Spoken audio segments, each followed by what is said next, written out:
In this video I'll be making a Carnitas pulled pork sandwich. My first idea was tacos, but when I make tacos I like to make my own tortillas, and I didn't feel I had the time for that. Obviously you could make your own burger buns as well, but I feel when it comes to burger buns it's more okay to use store-bought.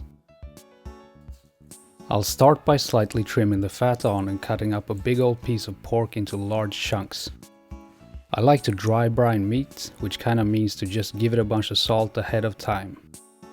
When all the pieces are salted properly, I put them in the fridge for a few hours. Now comes the reason I wanted to make this sandwich, the jalapeno sauce. I've been trying to make a good jalapeno sauce for a long time, and this was very close to what I've been dreaming about. I start by cutting up a bunch of jalapenos in half. I discard the stem but leave all the seeds. I then peel 3 cloves of garlic and put it all in an oven dish along with some avocado oil. I place the dish into a 225 degrees Celsius oven for about 15 minutes.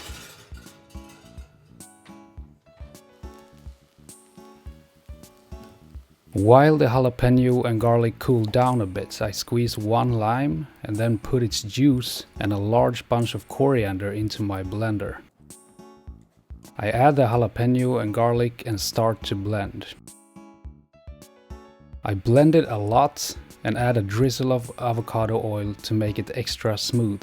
I want to put it in a squeeze bottle, and in order for that to work we need to remove as many little chunks as we can. A chunky sauce gets stuck in the bottle neck.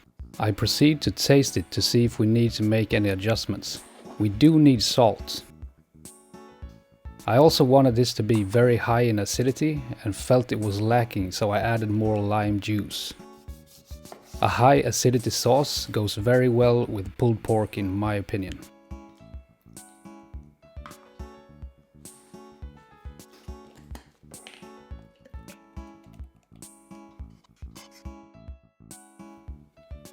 It's now time to do what I always do with pork these days. I boil it for about 10 minutes to remove any impurities or something. I'm not well versed in the science behind it. It's a technique I learned when I'm making Japanese pork for ramen, and I think it really makes a difference. I'm not sure how this will affect the dry brine, but I wanted to be extra meticulous this time. I make a spice blend. Whole coriander and cumin seeds toasted for a couple of minutes until they smell delicious. I also add bay leaves, crushed oregano and extra salt for the braising liquid. Now oranges. I peel some of the zest and squeeze the juice out of a couple. I then put the boiled meat in my Dutch oven along with the orange zest, many garlic cloves, the used up limes from making the salsa, the spice blend, the orange juice and Coca-Cola. The liquid should cover about 90% of the meat, but it doesn't have to be exact. I place the Dutch oven with the lid on in a 150 degrees Celsius oven for about 2 hours. I then take it out, remove the lid and place it back in for another hour. After 3 hours in total and 1 hour without a lid, I flip the meat to get browning on the other side as well. I then place it back into the oven for 1 last hour. The last thing I will make is upgraded tomato slices. I slice a tomato and put the slices on a plate. I then dust them with a mix of oregano, cumin, black pepper and sea salt to make them extra flavorful. The meat is finally done and beautifully dark brown. One thing I could have done here is to let the meat rest for a bit. I believe that prevents it from drying out, but I shredded it right away.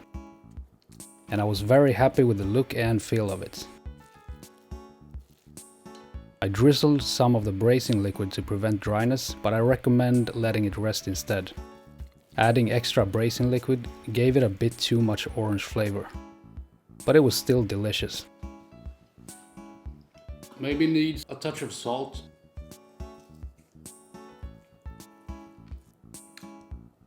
It's finally time to assemble the sandwich. I start with a couple of store-bought burger buns. I add some mayo on both top and bottom and place 3 of my upgraded tomato slices on each bottom bun. I then place a bunch of carnitas on top of the tomato slices and finish by giving the sandwiches a heavy drizzle of beautifully green, spicy jalapeno salsa.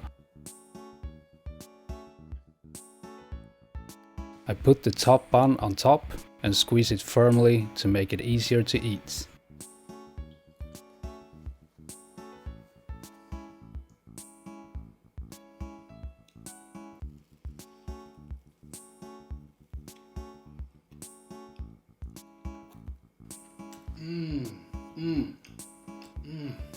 Oh, this is perfect.